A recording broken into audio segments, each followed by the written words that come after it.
Bom dia, meus amados irmãos. Graça para o Senhor Jesus, louvado seja sempre o nome do Senhor. O Senhor Jesus foi exposto, crucificado, mas também ressurreto. E a forma como cada um reage à crucificação e ressurreição de Cristo faz toda a diferença.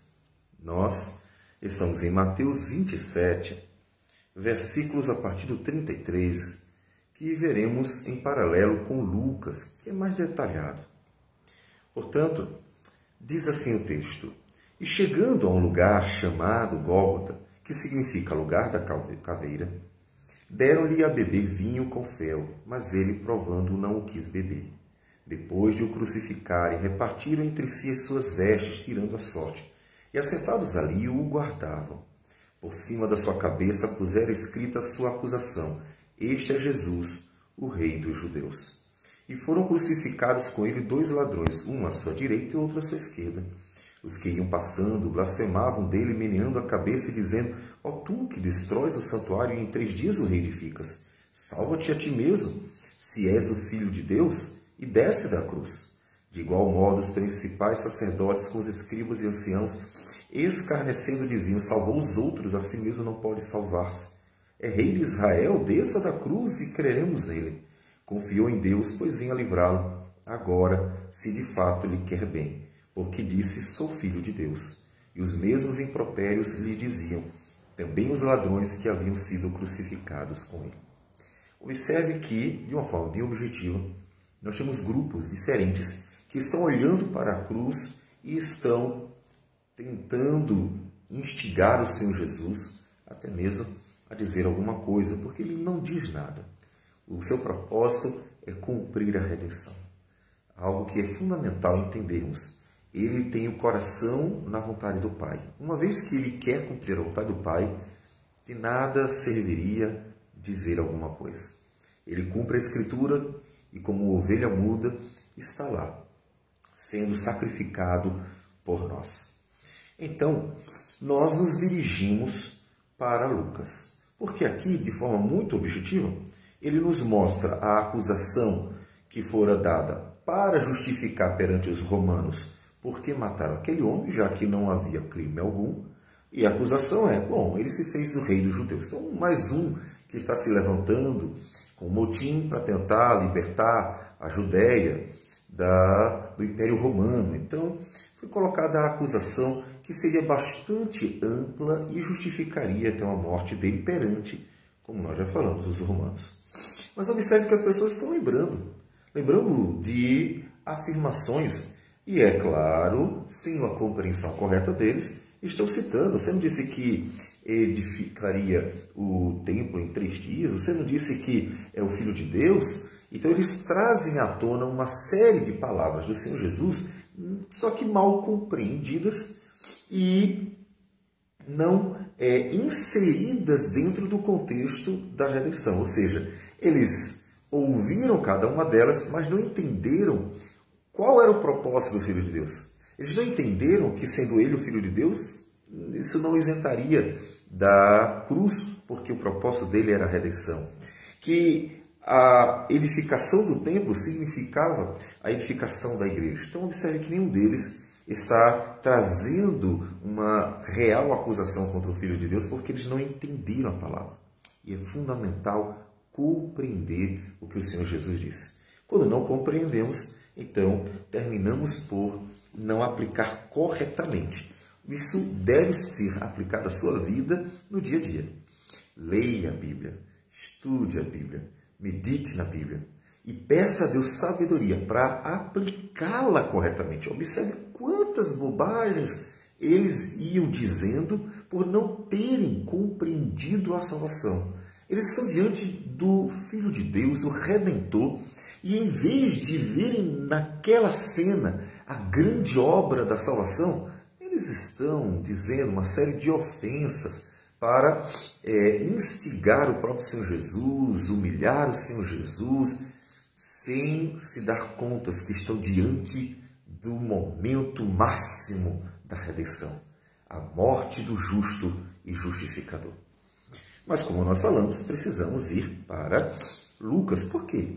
Porque Lucas ele traz algumas informações a mais. Naquele mesmo momento, Lucas diz que quando ele está indo para a cruz, seguia-o numerosa multidão do povo e também mulheres que batiam no peito e lamentavam. Observe que Jesus tinha muitos seguidores. Muitas pessoas estavam seguindo Jesus.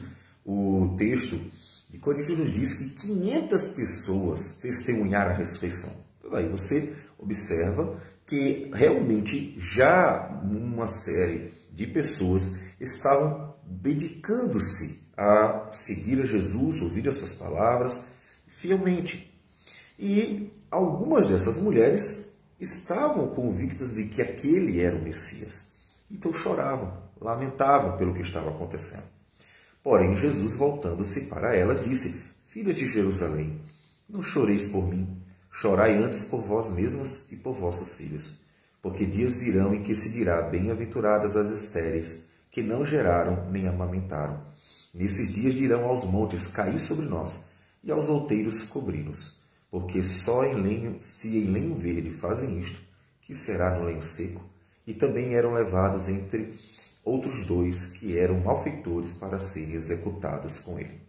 Observe que o Senhor Jesus, ele mostra que aquele momento não é um momento da derrota, não é um momento de destruição. Aquele é o momento da salvação. Ali Jesus estaria pagando o preço dos nossos pecados. Não chorem por mim. Eu estou indo para cumprir a vontade do Pai.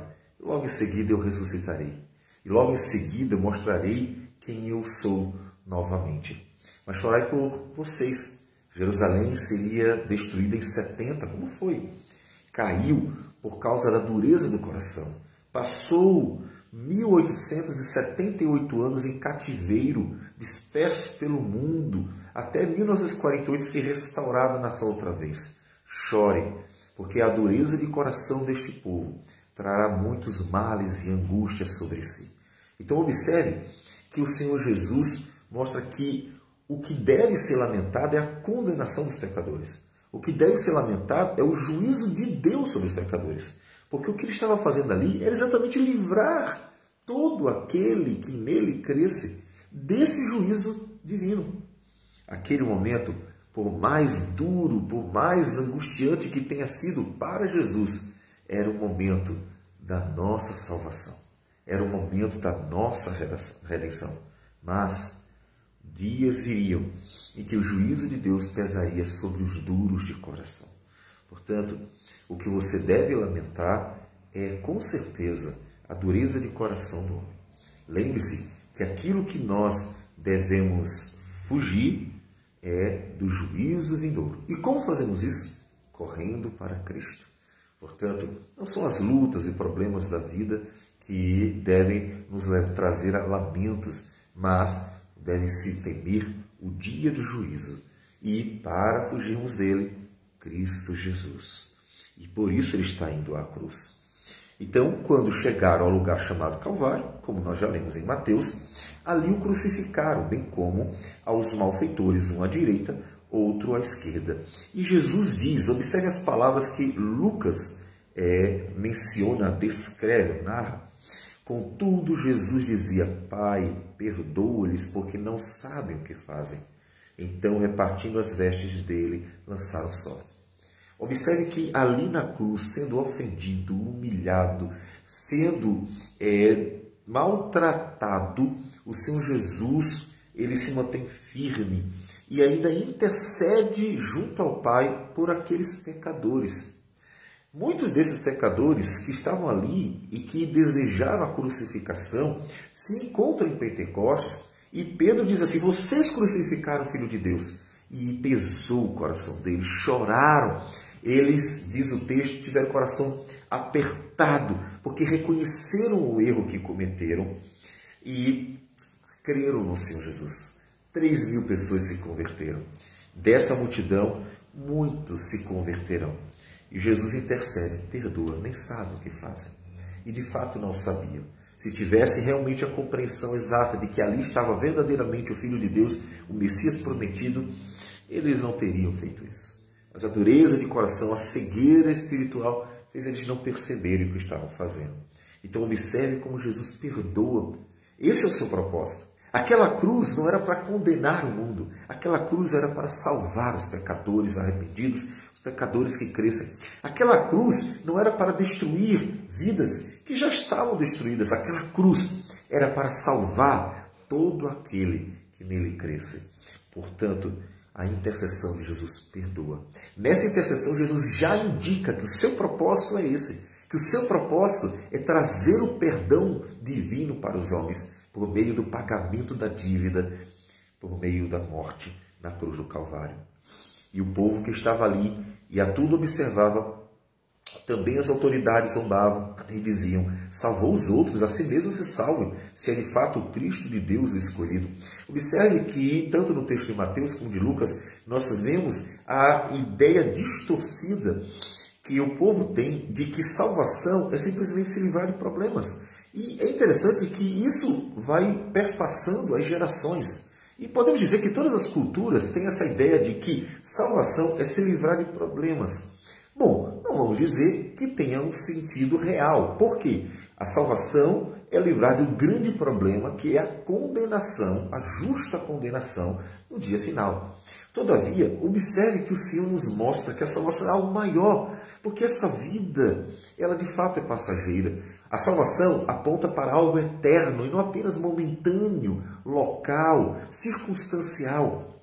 Então, quando você estiver pensando nas bênçãos de Deus, não se limite apenas às bênçãos terrenas, momentâneas, circunstanciais, que Deus pode conceder nessa vida. Lembre-se que a grande obra da salvação, a grande bênção divina, a grande manifestação da graça de Deus se dá por meio da dádiva da eternidade, por meio da dádiva da vida eterna. Lembre-se disso, para que você coloque o coração naquilo que realmente importa, como diz o apóstolo Paulo em Colossenses capítulo 3, buscai as coisas lá do alto, onde Cristo vive, assentado à direita de Deus. Portanto, eles precisavam entender o que era a redenção. Eles não estavam entendendo ainda. E os soldados também escarneciam dele e trouxeram vinagre, dizendo: se tu és o rei dos judeus, salva-te a ti mesmo. Também sobre ele estava esta epígrafe em letras gregas, romanas e hebraicas: este é o rei dos judeus. A acusação, como disse, que justificaria não só perante judeus, mas principalmente romanos. Por que ele foi morto? Um homem que não tinha nenhuma acusação justa. Era mais um amotinador, mais um que estava trazendo rebeldia contra o Império Romano. Bom, essa seria a ideia que livraria o governador de qualquer responsabilidade de qualquer acusação. E tem mais um momentinho que Lucas nos aponta e que nós não vamos encontrar em Mateus, que é o detalhamento da reação dos dois malfeitores. Observe, dois homens, de forma justa, porque eles mesmos reconhecem, foram condenados à morte, porque eram de fato malfeitores. Não foi uma crucificação injusta a dos dois malfeitores. O texto diz que um dos malfeitores crucificados blasfemava contra ele, dizendo: não és tu o Cristo? Salva-te a ti mesmo e a nós também. O cara já está numa situação miserável, o cara está na cruz, está morrendo, e ainda encontra fôlego para tentar falar mal do Senhor Jesus. Observe a maldade do ser humano, a dureza de seu coração. Poderia ter ficado calado. Então, mesmo numa situação terrível, é por isso que pessoas, mesmo na miséria, quando a gente evangeliza, pessoas de rua até, a gente fica pensando: meu Deus, essa pessoa está numa situação tão miserável, na rua, vivendo de migalhas, sofrendo os danos, muitas vezes de suas próprias escolhas, mas está sofrendo. E nós tentamos dar a elas, a essas pessoas, uma direção melhor, não só uma vida melhor aqui, sendo inserida novamente no meio da sociedade de forma digna, mas a ela uma esperança, a esperança da vida eterna. Afinal, todo mundo vai morrer um dia, né? Mas ela rejeita. Por que ela rejeita? Porque a dureza do coração. Nem o sofrimento quebranta o coração do homem. Só o Espírito de Deus pode quebrantar o coração do homem. Só Deus, pelo poder de seu Espírito, de sua palavra, pode quebrantar o homem. Nem o sofrimento mais duro quebranta. Observe, o cara está na miséria e morrendo. São suas últimas palavras, poderiam ser palavras de esperança, de fé. Mas ele vem ofender a Jesus. poderia ter ficado pelo menos calado. Respondendo-lhe, porém, o outro, repreendeu-o, dizendo: nem ao menos temes a Deus, estando sob igual sentença? Nós, na verdade, com justiça, porque recebemos o castigo que os nossos atos merecem, mas este nenhum mal fez. E acrescentou: Jesus, lembra-te de mim quando vieres no teu reino. Observe, mesma situação. Dois homens na mesma situação, reações diferentes. Portanto, não é a circunstância que define se o homem vai crer ou não vai crer. Não é estar em bons dias, maus dias, que define se o homem vai crer ou não vai crer. É o coração quebrantado pelo Senhor, alcançado pelo Senhor. Dois homens na mesma situação, reações diferentes, diante da mesma cena. Jesus crucificado. Qual é a sua reação diante de Cristo Jesus, morto e ressurreto? Então Jesus responde para este, que creu nele naquele momento final. Alguns poderiam acusar: ele só disse que creu porque já estava na morte, já estava na miséria. Às vezes a gente pensa que as pessoas no leito de morte só creem porque no final das contas estão desesperadas e querem apenas tentar se livrar de qualquer peso na consciência. Não! Está aqui, dois homens na mesma situação de morte. E um reage com uma tamanha dureza de coração que vai ofender Jesus. Nem calado ficou. O outro vai crer de todo o seu coração. Então, palavras genuínas de um homem que realmente estava na miséria no momento final da sua vida, mas que creu que Jesus realmente era o Filho de Deus. Então Jesus responde para ele, confirmando a legítima fé daquele homem: em verdade te digo que hoje estarás comigo no paraíso. E aquele homem creu no Senhor. E você? Realmente creu no Senhor Jesus? Qual a sua reação diante da morte e ressurreição? Foram tantas, mas há uma única reação importa: que você humildemente, quebrantado, creia em Cristo, o morto e ressurreto, como o verdadeiro Filho de Deus, o justo e justificador, para que por meio dele você tenha vida eterna. Portanto, hoje mesmo, entregue a sua vida a Jesus. Vamos orar ao Senhor. Senhor Deus amado, bendito o teu nome. Nós te louvamos, glorificamos, exaltamos, engrandecemos porque o Senhor é bom. E a tua bondade, teu amor foi demonstrado na cruz do Calvário, quando Cristo Jesus entregou a sua vida por nós. Portanto, bendito o teu nome para sempre. Salva-nos desta geração perversa. Ajuda-nos a ser firmes e fortes. E glorifica o teu nome em nós. Receba a nossa oração e gratidão por tudo. Em nome de Jesus. Amém, Senhor. Que Deus abençoe a todos e tenha um bom dia.